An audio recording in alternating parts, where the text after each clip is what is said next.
marchandage de la justice. On a également noté des crimes économiques fonciers, presque 150 selon le panéliste Christophe Boulero, accusé sur la couverture judiciaire à travers des décès et des infrastructures délabrées. Excellence, Monsieur le Président de la République, chef de l'État, avec les plus différents. Honorable Président de l'Assemblée nationale, honorable deuxième vice-président du Sénat, Madame la Première ministre, Monsieur le Président du Conseil supérieur de la magistrature, Mesdames et Messieurs les membres du Conseil supérieur de la magistrature, Excellences, Mesdames et Messieurs membres du gouvernement, Excellences, Mesdames et Messieurs membres des missions diplomatiques représentés en République démocratique du Congo, honorables députés, honorables sénateurs, distingués invités, en vos titres et qualités respectifs. Excellence, Monsieur le Président de la République, chef de l'État et magistrat suprême, permettez-moi, de prime abord, de vous réitérer mes remerciements.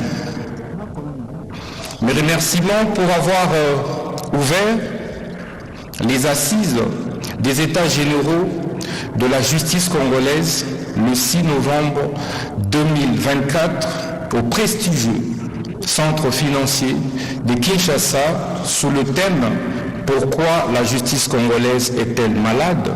Quelle thérapie pour la guérir ?» Excellence, Monsieur le Président de la République, vous voilà une fois de plus, de nouveau, parmi nous, au milieu de nous, pour clôturer ces assises historiques qui resteront gravées dans l'histoire judiciaire de notre République. Cela témoigne, Excellence, Monsieur le Président de la République, de votre volonté à pouvoir redresser les secteurs de la justice qui vous paraît et paraît aux yeux de tous les Congolais comme un secteur essentiel, pilier majeur, comme la racine pivotante, comme la colonne vertébrale de notre République. Excellence, Monsieur le Président de la République, permettez-moi aussi de remercier tous les participants ici présents, que moi j'appelle et considère comme héros. Ils sont des héros, Excellence, Monsieur le Président, pour avoir consenti d'énormes sacrifices. Ils ont travaillé pendant 10 jours, sans relâche, sans moyens, sans per diem, pour pouvoir repenser le système judiciaire congolais.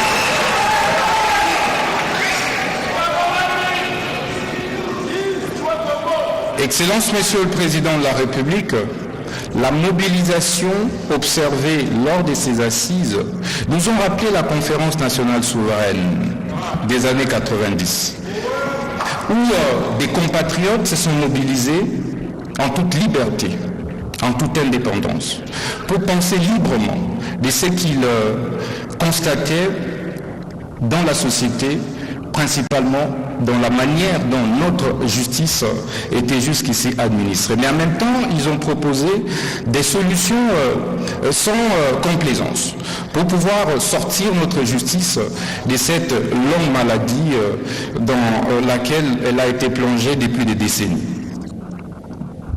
Excellence, Monsieur le Président de la République, chef de l'État et magistrat suprême, ces assises avaient pour objectif de faire les diagnostics sans complaisance afin de pouvoir dégager une thérapie de choc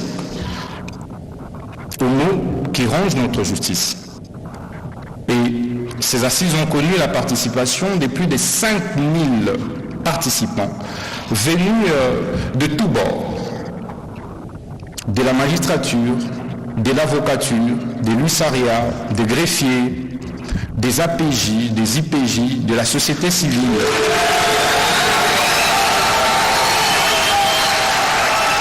des étudiants, des praticiens de droit, tout comme des théoriciens, tous venus de l'intérieur du pays ainsi que de l'extérieur du pays. Excellences, Monsieur le Président de la République, concernant le déroulement de ces assises, en fait, elles se sont déroulées en deux phases majeures. La première phase a consisté à des travaux en plénière, où l'on a vu défiler d'éminents orateurs, professeurs d'université, hauts magistrats, éminents avocats, les représentants de huissiers, les représentants de la société civile. Tous les praticiens et théoriciens du droit ont défilé, Excellence Monsieur le Président de la République, pour problématiser la question de la justice congolaise. Et ici est donc l'occasion pour moi de pouvoir les remercier de tout cœur. C'est une première que d'avoir mobilisé autant de scientifiques, autant de praticiens autour de la problématique de notre pays. Concernant le diagnostic, Excellence Monsieur le Président de la République, et avant de pouvoir le brosser, je voudrais vous rassurer que les travaux en atelier ont été suffisamment travaillés, suffisamment outillés et ont débouché sur des recommandations fortes qui confortent en réalité la question, la problématique de la justice telle qu'elle est administrée dans notre société. Et les diagnostics, je ne voudrais pas y revenir parce que le rapporteur général s'est largement attardé là-dessus.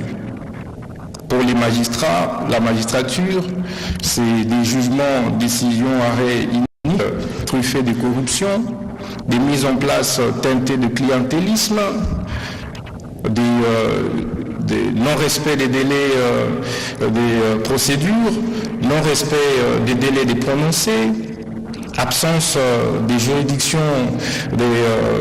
des tripets, absence des TRICOM, absence des tribunaux de grande instance, des tribunaux de travail à l'intérieur du pays, prise en charge insuffisante des magistrats, mauvaises conditions de vie, mauvaises conditions de travail, mauvaises conditions de travail également pour les greffiers, les APJ, pour la plupart ils ne sont pas mécanisés, ils sont obligés de se prendre en charge.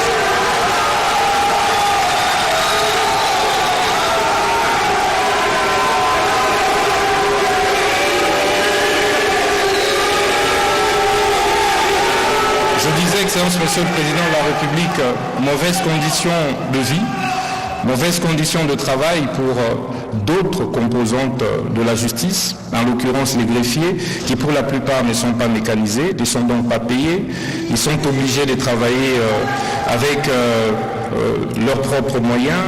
Il y a également les APJ, il y a également les secrétaires de parquet qui ne sont pas pour la plupart mécanisés et se nourrissent donc généralement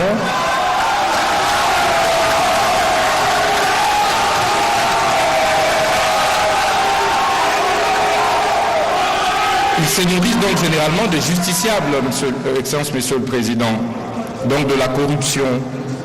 Ils recourent à des pratiques peu honorables, Excellence Monsieur le Président de la République, parce que leurs conditions de vie et de travail sont peu commodes. Excellence Monsieur le Président de la République, s'agissant de la thérapie de choc, parce que nous ne voudrions pas nous attarder dessus, il faut une thérapie de choc. Il faut regarder le mal avec sincérité et lui administrer la thérapie qu'il faut. Après avoir fait tous ces diagnostics, Excellence Monsieur le Président de la République, il nous faut impérativement des mesures fortes. Pour ce qui concerne les ressources humaines, le capital humain, nous proposons des mesures et des décisions fortes et drastiques. La révocation des magistrats et greffiers véreux.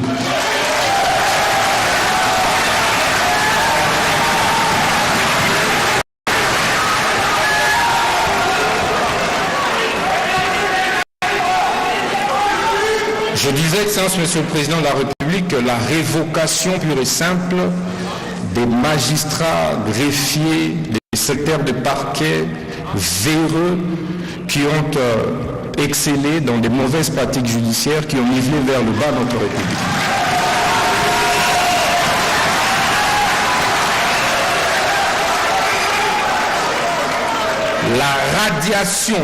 La radiation pure et simple des avocats, des huissiers véreux qui participent à la déstructuration de notre système judiciaire.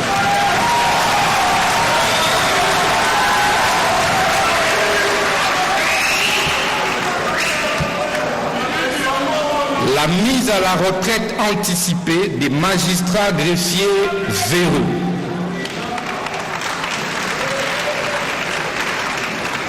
Excellence, Monsieur le Président de la République, nous ne pouvons pas exécuter toutes ces recommandations si les acteurs en présence ne se l'approprient pas. Il y a donc lieu, courageusement, de faire des nouvelles mises en place générales. De nouvelles mises en place générales au sein de la magistrature, au niveau des greffes, au niveau de secrétaire de parquet, et au niveau de l'inspection générale des services judiciaires, au niveau de l'inspection générale de la police judiciaire de parquet.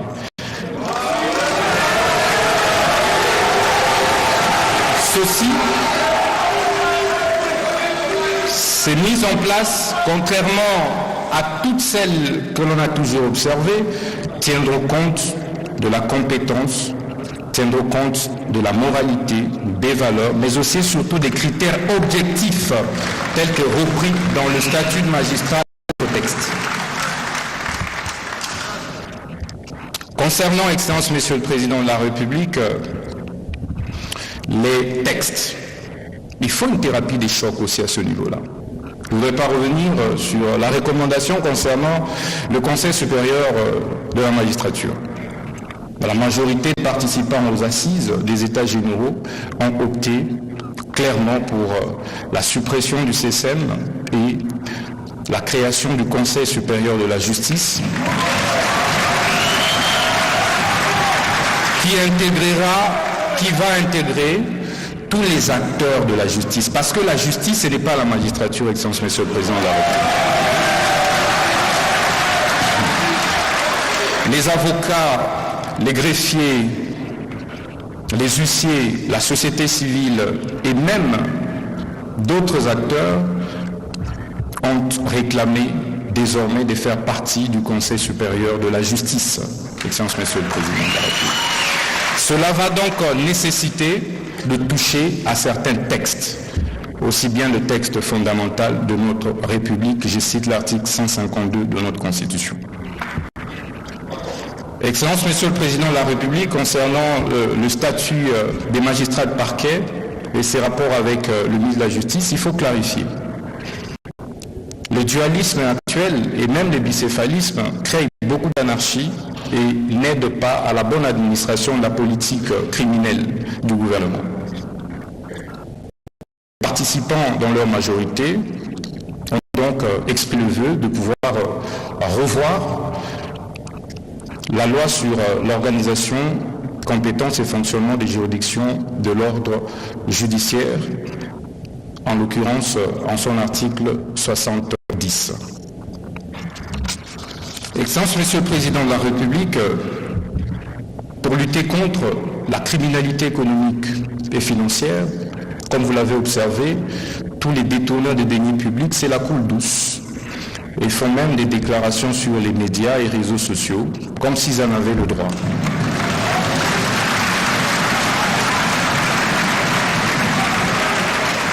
À cause non pas de la mauvaise foi, mais de la non-spécialisation de nos magistrats de parquet sur les questions financières. Il est donc urgent que le parquet économique et financier soit mis en place.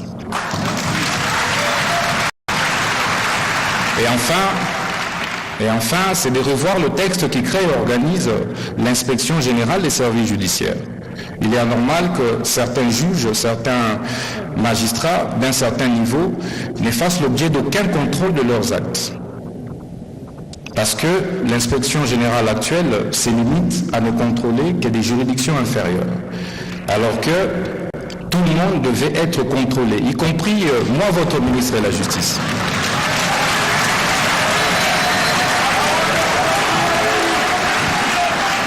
Il faudra donc renforcer le pouvoir de l'inspection générale des services judiciaires, mais également étendre ses prérogatives sur l'ensemble des juridictions, supérieures comme inférieures.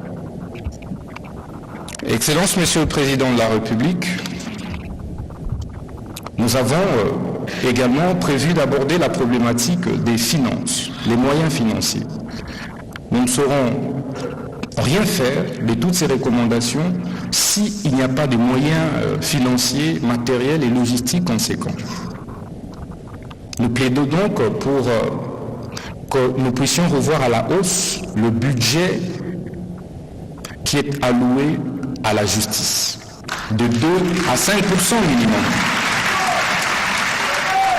Ceci va évidemment permettre d'améliorer les conditions de vie des magistrats, améliorer les conditions de vie des greffiers, améliorer les conditions de vie et de travail des APJ-PJ, améliorer les conditions de travail des huissiers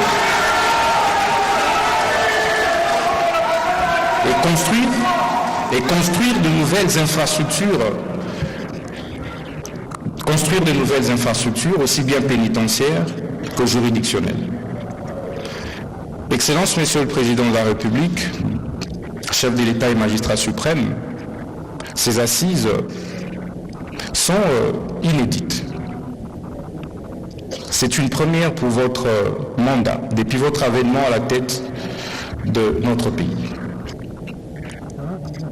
Nous souhaitons donc qu'elles ne ressemblent pas à celles qui ont été organisées en 2015.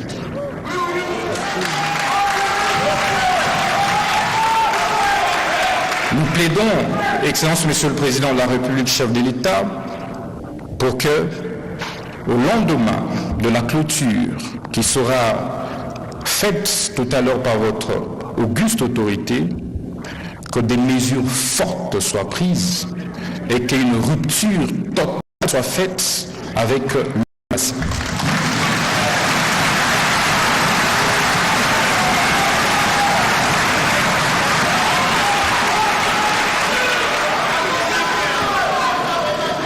C'est par ces mots, Excellence, Monsieur le Président de la République, magistrat suprême, que je vous remercie pour votre aimable attention. Merci. Mathieu Moudi-Bangou. Et là, c'est Constant Moutamba, ministre de la Justice, garde des Sceaux, qui venait de brosser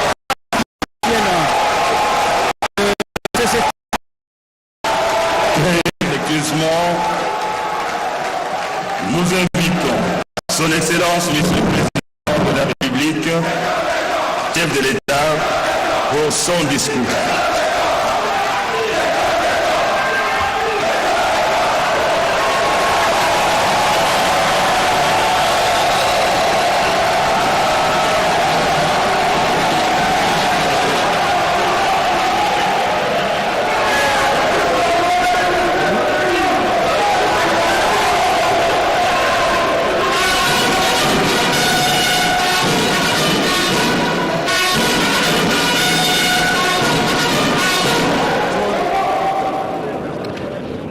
Honorable Président de l'Assemblée nationale, Honorable Président du Sénat, ici représenté par le deuxième vice-président,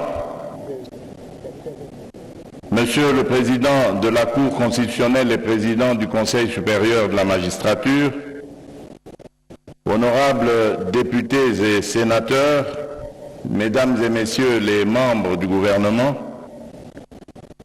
Monsieur le Président du Conseil économique et social, Messieurs les membres des institutions d'appui à la démocratie, Mesdames et Messieurs les membres du corps diplomatique et représentants des organisations internationales accréditées en République démocratique du Congo, Monsieur le bâtonnier de l'Ordre national des avocats, Mesdames et Messieurs les représentants du système judiciaire en vos titres et qualités respectifs, distingués invités, Mesdames et Messieurs, nous voici réunis au terme de ces États généraux de la justice, une démarche collective qui a permis un diagnostic exhaustif de notre système judiciaire. Durant des journées intenses, les acteurs du secteur de la justice et de la société civile dans toute sa diversité, auxquels se sont joints les honorables députés et sénateurs, les membres du gouvernement ainsi que de nombreuses autres autorités politico-administratives, tant nationales que provinciales, se sont réunis pour sonder la réalité actuelle de la justice en République démocratique du Congo et définir ensemble une vision de sa thérapie. L'état actuel de notre système judiciaire est préoccupant. Nos travaux ont mis en lumière des failles profondes, héritées de décennies de crise, de négligence et d'abus. Corruption, manque de moyens, formation inadéquate, impunité, absence d'indépendance du pouvoir judiciaire et multiples obstacles à l'accès à la justice pour les plus vulnérables. Ces défis, nous les connaissons et savons maintenant l'urgence de les relever. Autant il était essentiel de poser un diagnostic lucide et de cerner les faiblesses, autant il est impérieux aujourd'hui de passer à l'action et de dessiner une voie de réforme capable de restaurer la confiance des Congolais en leur système judiciaire. Une justice qui défend les faibles, protège les droits de tous et applique les lois de manière égale et équitable. Tout au long de ces échanges et concertations, vous avez fait preuve de rigueur et de détermination. Les discussions, parfois franches et intenses, ont permis d'aborder les points essentiels dans une diversité de perspectives. Je salue la qualité de vos interventions portées dans un esprit de responsabilité et de respect mutuel. À chacune et à chacun de vous, ainsi qu'à tous nos compatriotes dont les observations et attentes ont enrichi ces assises, j'adresse mes félicitations pour leur contribution à l'écriture réformatrice de notre histoire judiciaire.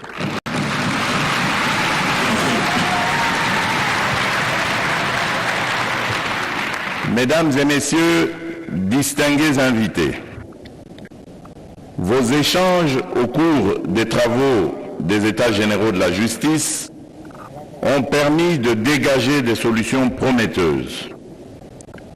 Parmi les recommandations phares, j'ai retenu la révision des cadres législatifs pour garantir l'indépendance effective du pouvoir judiciaire, l'établissement des tribunaux itinérants pour favoriser un meilleur accès à la justice et la mise en place d'une politique de formation continue destinée aux magistrats.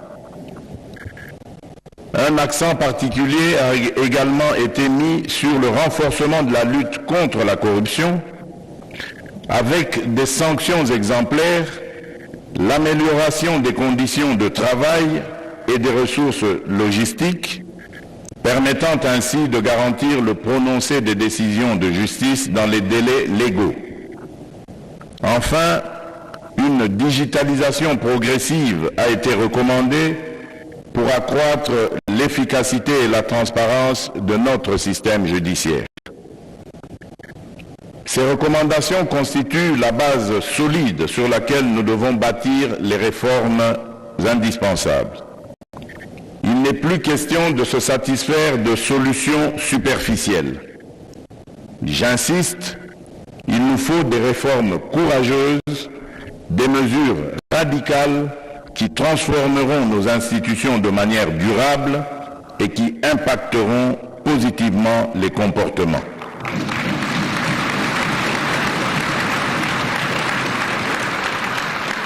En tant que garant du bon fonctionnement des institutions et magistrat suprême, j'affirme mon engagement personnel à accompagner la mise en œuvre idoine des recommandations issues des États généraux de la justice.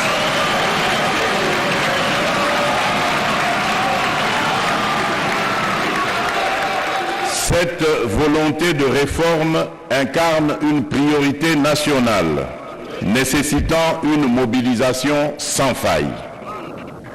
Dans cette perspective, le gouvernement recevra des directives claires pour déployer les ressources matérielles et financières indispensables au succès des réformes préconisées.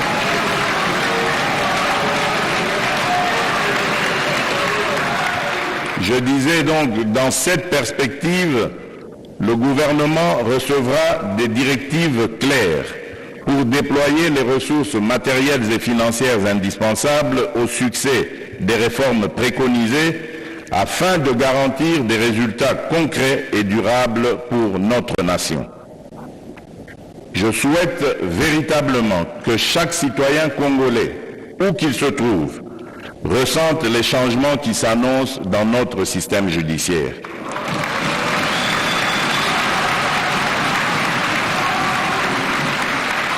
La justice est le socle de la stabilité de notre nation, le ciment de la paix sociale et le garant de notre unité nationale.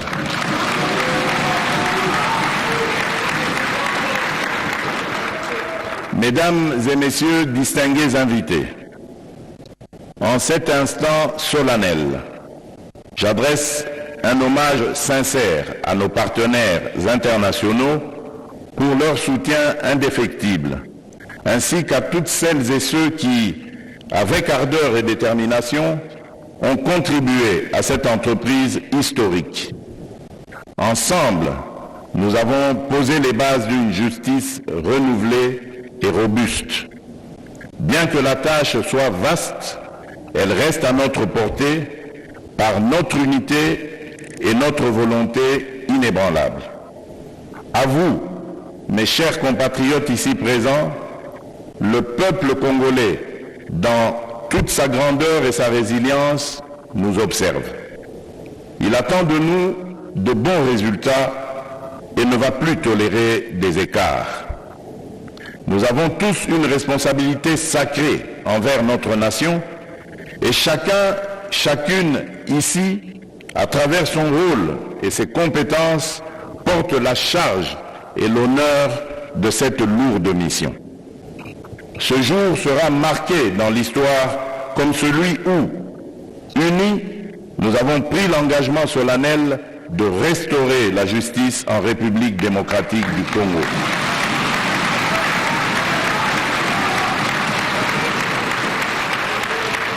L'histoire jugera sévèrement quiconque trahira cet engagement.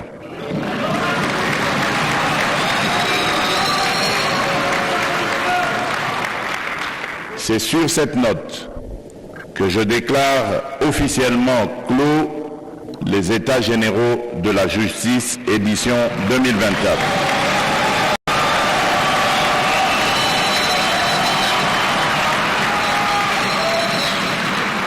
Vive la justice au service du peuple, vive la République démocratique du Congo, que Dieu bénisse notre pays et son peuple, je vous remercie.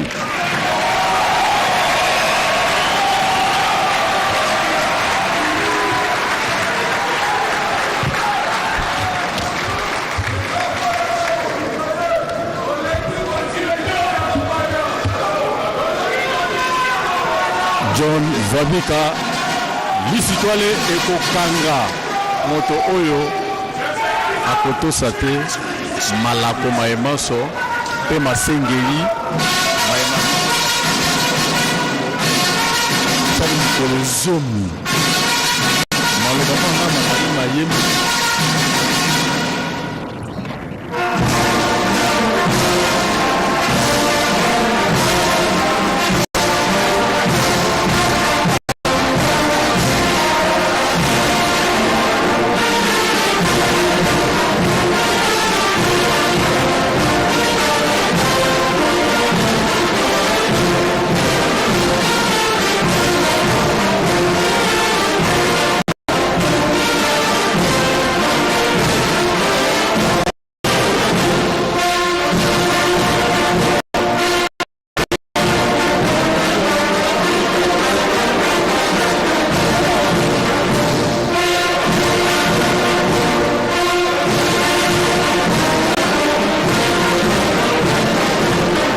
Ainsi prend fin la cérémonie d'aujourd'hui.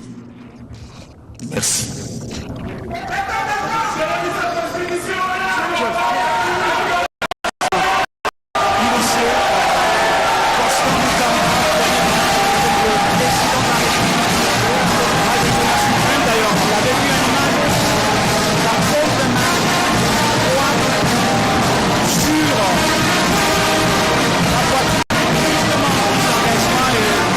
De ces recommandations, d'ailleurs, que le président de la République a rappelé que l'histoire jugera sévèrement celui qui trahira cet engagement, parce qu'il considère que la justice est le garant de notre unité nationale.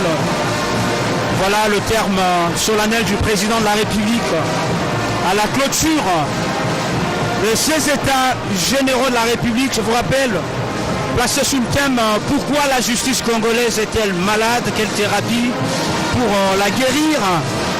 Il faut des mesures drastiques, disait Constant Moutamba, notamment la révocation de magistrats, greffiers, secrétaires de parquet véreux, la radiation des avocats huissiers véreux, mais aussi la mise à la retraite anticipée de magistrats véreux, disait tout à l'heure le ministre de la Justice et garde des Sceaux, Mathieu Mudibangu. Il y a solo John Fabika et Sengokati a parlé du peuple et Zala le ministre Constant Moutamba à Kamati Maloba et Zala le Mokonjamboka Félix Antoine Tshisekedi Tshilombo magistrat suprême à Zui Maloba et la qui était Bazouzi ba magistrat bango baso bazale Sengo makasi na mosala et bauti kosala mikolo zomi mpona ntina kopesa mino oyo elongomami na bosembo ekola biso Congo démocratique na simbi likambo babi ete bakoki kolongola conseil supérieur de la magistrature ekoma conseil supérieur de la justice. Bongo mokonzi ya mboka Félix Antoine Tshisekedi Tshilombo omaloba maye atalisi epai na bato banso ete babotama bazali kotala biso ezala biso bayimbula matari ezala bamagistrat ezala bana population aza kotala basengeli mayema bimi okati ya masolo maye tosalela yango mpona population bosembo ezala ndenge moko mpona moto nyonso etali misolo te etali olenga moto te kasi moto nyonso kati ekolo bosembo ekokama nde ekolo ya biso ekokende oboso akebisi ezala bamagistrat ezala basambeli ya bato ezala bagreffier moto nyonso asambisa na bosembo kopona elongi te kotala libenga te kasi sala mosala ndenge esengeli wana mpe maloba ya ministre d'État Constant Moutamba alobi mokomo lelo au palais du peuple misalami ya bosembo mitombolaka ekolo Afrique de Congo. Hiyo Mathieu Mudibangu tunatoka kusikia masemi ya waziri wa kiserikali ya usikai na mambo ya sheria Constant Mutamba, mwenye anasema kwamba tunaweza hata kubadilisha ama kuondoa shauri kuu ya uwazi, inaweza kuwa shauri kuu ya sheria. Ni kusema kwamba sheria ndiye yenye kukamata nchi. Wakati sheria iko na ugonjwa, hakuna chenye kinaweza kuendeka ndani ya nchi. Inafaa sheria iweze kusimama barabara, iweze kuwa halali kwa kila mtu, haizuru uwe nani. Inafaa sheria iweze kuwa halali na iweze kuwa sawa sawa. Rais aliweza kusema kwamba hiyo kweli, hiyo yote yenye maagizi mbalimbali yenye natokea kunako mkongamano wa sheria yenye nafanya siku 10 na leo inaweza kukomeshwa kwa siku ya leo, basi inapasha kabisa kuboreshwa kwa mara hii na inapaswa kutumikishwa jinsi kutokana na maagizi mbalimbali yenye iliweza kutokea katika mkongamano huo wa siku 10. Kweli waziri wa kiserikali asikia na mambo ya sheria aliweza kusema yote vikwazo, nafasi mbalimbali kwenye kuweza kuwa vikwazo mbalimbali, yote liweza kutatuliwa kabisa kutokana na maagizo yenye liweza kutolewa, na maagizo hiyo ni sharti iweze kukamilishwa juu ya kuweza kutengeneza sheria ya nchi, na yule mwenye ataweza kusimamia ama ataweza kutia tena vikwazo kutokana na sheria hiyo, ni sharti ataweza kuamuliwa, ataweza kuapizwa. Hakuna yule mwenye kuwa juu ya sheria, kila mtu anapatikana chini ya sheria. Ni sharti kila mtu aweze kufuatilia sheria gisi inasema. John Gwabiki. Voilà, je crois que ce qu'il faut retenir, Astrid, de ces états généraux est assorti 359 recommandations qu'on estime et praticable, que le président de la République s'est engagé d'ailleurs en tant que magistrat suprême de pouvoir accompagner la mise en route de ces recommandations, parce que la justice congolaise, vous le savez, Madame Thieu, a été qualifiée d'abord par le président de la République lui-même d'une justice malade. Alors c'est l'essence de ces états généraux qui a rassemblé plusieurs acteurs venus même élargir la société civile pour réfléchir. Vous l'avez suivi sans doute en direct de nos antennes, et de guérir cette fois-ci la justice. Mais quant à la position du ministre Constant Mutamba, il a appuyé, ça il faut le dire, et des propositions faites déjà en marge de ses travaux, et le remplacement, si vous voulez, la suppression du Conseil supérieur de la magistrature et par le Conseil supérieur de la justice, mais qui sera élargi à la société civile et d'autres acteurs qui pouvaient qui pouvaient justement participer à cela et au strid au Congo. À l'ère du numérique, la communication